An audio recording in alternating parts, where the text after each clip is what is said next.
Sylvain Conan, surprise ou pas du tout pour vous? Non, pas vraiment. Par contre, Pascal Afingessa est un peu surpris quand même qu'il ne soit pas retenu, parce que suivant la logique d'Arthur Banga, ben, dans ce cas, Henriette Lago ne serait pas retenu. C'est pour ça que j'ai dit voilà, donc c'est quand même, ce sont deux surprises. Henriette Lago retenu et Pascal Afingessa retoqué. Pour le reste, on n'est pas beaucoup surpris hein, sur le plateau de NCI. Moi, en début d'année, déjà, je prévenais le PDCI en disant « Attention, le code de la nationalité pourrait bloquer votre candidat. » Et j'avais précisé, rappelez-vous, que c'était un risque que le président du PDCI, Tidjane Thiam, prenait de n'avoir pas renoncé à sa nationalité plus tôt. Je l'avais dit.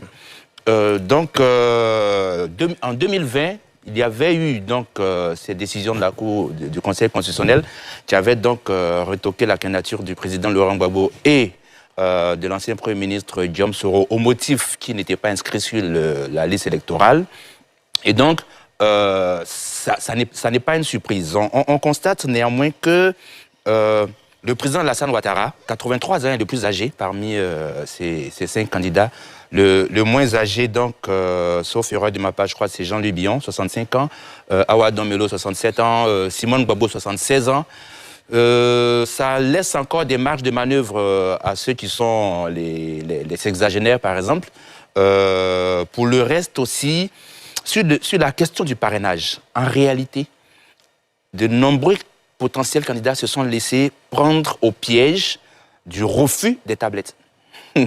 Voilà. Ça. Alors que les tablettes ont été configurées pour justement éviter les doublons, éviter des personnes qui n'avaient même pas le droit de parrainer.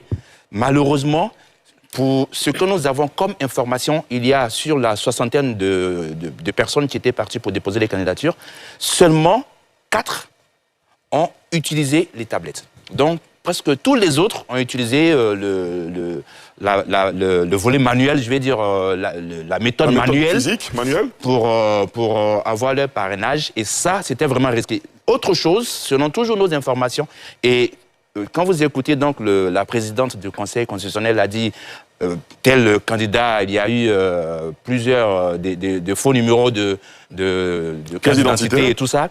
Alors, de nombreux candidats, effectivement, ont fait du faux. Ils se sont contentés de prendre la liste électorale et de remplir à la main, alors qu'il y avait un piège qu'ils ne décelaient pas, à savoir que ce qu'on voit sur la liste électorale, le numéro de la carte d'électeur,